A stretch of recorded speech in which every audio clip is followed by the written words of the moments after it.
अगर आप लोगों ने सुबह मॉर्निंग में देखा होगा तो आपका मन में ये आएगा भैया हम क्या करें, ट्रेडिंग करें ना करें।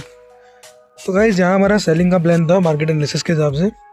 गैप डाउन में फ्लैट में और हल्का फुल्का गैप अप में हम लोग सेल कर सकते थे, ठीक है। और सिस्टम यहाँ गैप बिगड़ गया कि मार्केट यहाँ गैप डाउन हुआ और इसने मोमेंटम किया नीचे का। यहाँ तक मुझे कोई टेंशन नहीं, इवन यहाँ तक मुझे कोई दिक्कत नहीं थी। बट जब मार्केट ये नीचे आ गया ना तो मैंने यहाँ पर एक पुट की पोजीशन बनाई और मैं निकल गया, मतलब इस ग्रीन कैंडल के इधर मैं निकल गया। यहाँ मुझे 1100-1200 का प्रॉफिट दिखा था, बट मैं यहाँ पर नो प्रॉफिट नो लॉस पे निकल गया। अब ये ट्रेड मैंने इसलिए बनाई थी गाइस, इसके पीछे एक रीज़न यही था कि मेरा एनालिसिस, बट मेरा सेटअप यहाँ कहीं नहीं बन रहा था। ये ट्रेड मैंने बना ली बस स्कैल्प के मोटिव से।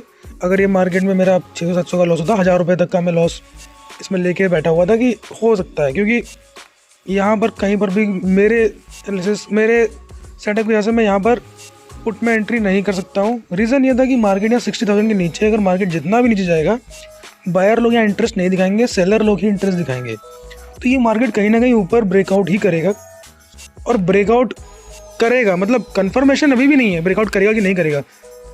सपोज अगर मैं यहाँ बाइंग की ट्रेड ले भी लेता तो यहाँ कुछ भी नहीं था, क्योंकि बहुत छोटा डिस्टेंस है। मतलब ब्रेकआउट किया, टच किया, फिर नीचे आ गया या फिर साइडवेज रहा, तो ऐसे में ट्रेड होगी नहीं। या तो ये ब्रेकआउट करके सस्टेन करे तो हम लोग ऊपर की ट्रेड ले सकते थे, या फिर थोड़ा और इन सब के लो तोड़ ताड़ के फिर कुछ, जैसे यहाँ पर एक अच्छा सेटअप बन सकता था बाइंग का, लेकिन रिस्क रहता है यहाँ पर। कंफर्मेशन वाली ट्रेड नहीं है। जैसे इधर देखिए गाइस, मार्केट बार बार नीचे आ रहा है। अब हम लोग चलते हैं सीधे जो हमने किया वहाँ दिखाते हैं। सो भाई लोगों, मैंने यहाँ सेंसेक्स में ट्रेड ली थी और सबसे पहले मैंने जो ट्रेड ली है वो मैं दिखा देख लो अपना। यहाँ पर हमारा 288 रुपीज़ का प्रॉफिट है। अब मैं यहाँ दिखाता हूँ कुछ चीज़ें। कुछ हमारा बाइंग है, अगर आप देखेंगे ध्यान से, मेरा जो बाइंग लिखा है, बाइंग एवरेज प्राइस वो है 240 रुपीज़, 239 लिखा है, 240 मान लो, और हमारा एग्जिट है 246, ठीक है। अब देखो चार्ट पे चलते हैं एक बार फिर से। चार्ट पे देखिए हमारी जो एंट्री के बाद हम लोग की एंट्री यहाँ कहीं हो गई थी और यहाँ पर हमने 264 तक देखा था, मतलब 1000 रुपये 1200 रुपये तक का प्रॉफिट देखा था। एंड देन गाइस मैं यहाँ निकल गया हूँ, इधर निकल गया मैं, ठीक है।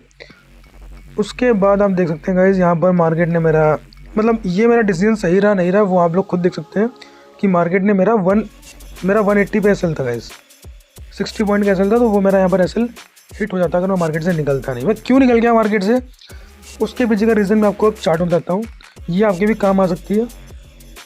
जब आप स्कैल्प करते हैं तो उसमें स्कैल्प ही सोचना चाहिए, साइकोलॉजी भी स्कैल्प की होनी चाहिए। मेरी एंट्री गाइज इधर इस ग्रीन कैंडल में हो गई थी। ये जब यहाँ से गिरना शुरू हुआ तो मैंने यहाँ ग्रीन कैंडल पे एंट्री ले ली थी और मेरा जो टारगेट था, कोई टारगेट नहीं था मेरा, सिर्फ स्कैल्प था गाइज। मेरा बस टारगेट था 100 पॉइंट्स का मोमेंटम।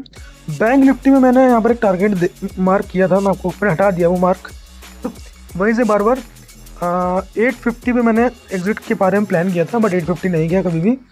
तो मैं 860 पे भी मुझे अच्छा प्रॉफिट मिल रहा था, मैं निकला नहीं। मुझे लगा कि यार अब जब मार्केट ने फ्री फॉल शुरू ही कर दिया है, देखिए गाइस मेरी एंट्री थी यहाँ पर, ठीक है। फिर मार्केट ऊपर गया, फिर जब ये बड़ी स्ट्रॉन्ग कैंडल बनी ना, तो यहाँ मुझे कॉन्फिडेंस आया, मैंने यार 1-2 कैंडल और देख लेते हैं। बट ये जब कंटिन्यू बनने लग गई तो मैं यहाँ एग्जिट हो गया। इंडेक्स में ऐसी कैंडल है, बट ऑप्शन में ऐसी कैंडल नहीं थी, आपने देखा था। सो ये हमारी आज ट्रेड थी।